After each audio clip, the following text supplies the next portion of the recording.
Do you think editing human genes to eliminate diseases or enhance certain traits is a positive step forward, or are there risks and moral concerns that outweigh the benefits? I think that like any other tool that human beings have developed, this poses a serious risk when utilized by bad actors. Also, like every other powerful tool that we've built, it would have a lot of positive aspects to it. So it's really just the way we use it. I think the real question here is that are we adapted enough to make the right decisions when we have made such powerful tools readily at our disposal? As pessimistic or cynical as this may sound, I don't think human beings are ready. There are so many other tools that we currently have and are not so concerned about that I think have a lot of pernicious risk factors that we are not taking into consideration. Sounds like you're grappling with the complexities of the issue. Maybe it's more about setting strict boundaries and ethical guidelines to prevent misuse while allowing the technology to benefit humanity. Could it be that the focus should be on how we manage and regulate these advancements rather than the technology itself being inherently good or bad? Exactly. It really does come down to regulation. You've hit on a crucial point: our readiness to handle such powerful tools responsibly. It's true that with every advancement, there's a lag in how society adapts and sets up safeguards. It's like giving a teenager the keys to a high performance sports car. There's a lot of potential for good, but also a lot of potential for disaster if they aren't prepared. Maybe it's about evolving our ethical frameworks and educational systems to keep pace with our technological capabilities, ensuring that those who develop and use these technologies are not just skilled, but also deeply aware of the ethical implications. Do you think we can ever truly be ready for such advancements, or will we always be playing catch up with the technology we create?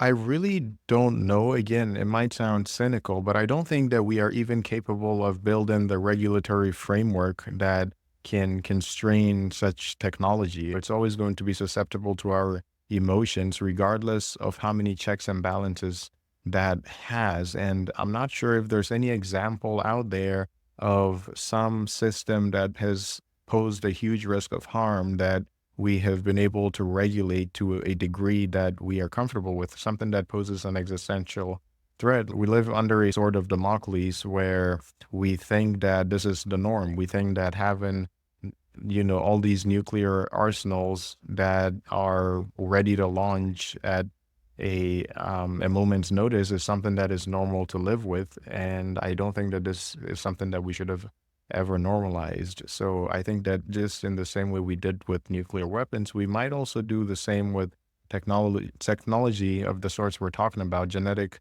engineering technology. And I think it could become so prevalent that we might start to inure ourselves to the negative aspects of it, even though it might also bring with it a lot of advantages, or because it brings with it a lot of advantage, I should say, it might do that. Because even when we look at nuclear weapons, I'm not sure that outside of nuclear power, which we don't seem to be using as well as we might be able to because of our fear that we might end up misusing it.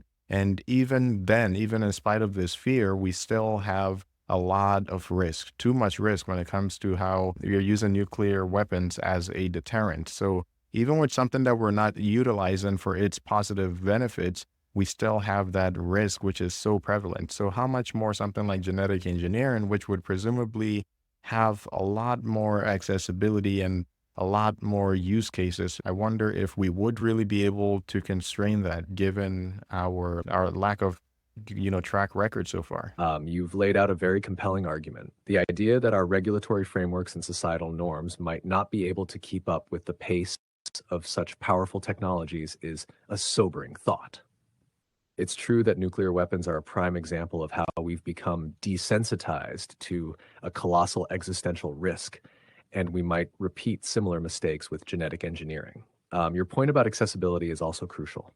Genetic modification could become widespread, making it harder to regulate effectively. The more people and organizations that have access to it, the greater the potential for misuse or unintended consequences. Perhaps the solution lies in a combination of robust international cooperation, stringent regulations, and a cultural shift towards greater responsibility and ethical consideration in scientific advancements. But as you said, it's uncertain if we can ever fully achieve that given our track record. Do you think there are any specific steps or measures that could help mitigate these risks, or is it more about fostering a general cultural shift in how we approach and think about powerful technologies? Well, let me ask you this. Are there any precedents for things that have posed such a huge existential risk that we've successfully been able to constrain? And I really don't think the answer to that is yes. But so given that, I mean, unless you are able to convince me that we have been able to, given that, I just can't be anything other than cynical about our possibility of doing what you suggest. I think that really the only solution here, in big quotes, is hope. Hope is all we have. Hope that human beings might someday figure out a way to work together in a way that we've never been able to do in the past. You're right. When we look at the track record, it does seem bleak.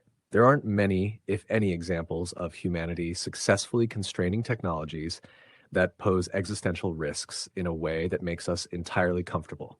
Nuclear weapons, climate change, and even the proliferation of the internet with its misinformation issues all point to our struggle to manage powerful advancements. Hope might indeed be the most we can cling to. Hope that we learn from our past mistakes and that future generations can figure out ways to cooperate more effectively. Maybe the solution lies in incremental progress, small steps towards better governance and ethical considerations, rather than expecting a perfect system to emerge overnight. In the meantime, fostering dialogue, raising awareness, and promoting education on these issues might help create a more informed and cautious public. It's not a perfect solution, but it could be a step in the right direction. What do you think? Incremental progress, other than what we've already attempted to do, I'm not sure exactly what that would look like. I think we've already been trying, however unsuccessfully that might have been. So, unless we're able to figure out a better way to try, which I'm not sure we're capable of, I don't really believe that we would be able to achieve this for any durable amount, any significant amount of time. I think that to whatever degree we're able to achieve this, it's going to be short lived. And when I say short lived, that could be in the order of, even a couple of generations, I think would be short lived looking at the grand scheme of. It's hard to argue with that perspective. Given our historical failures and the inherent flaws in our systems, long-term solutions seem elusive. Incremental progress might still be valuable, but as you pointed out, it often feels like a stopgap rather than a permanent fix. Maybe what we're talking about is a fundamental shift in human behavior and societal structures, something that feels almost utopian.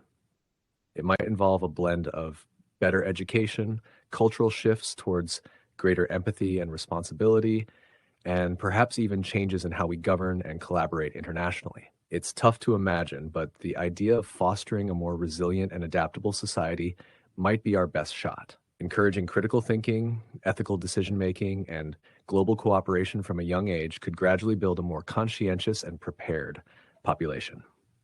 It might not be a perfect solution, and it might indeed be short-lived in the grand scheme, but striving for even temporary improvements could buy us time and reduce risks in the present.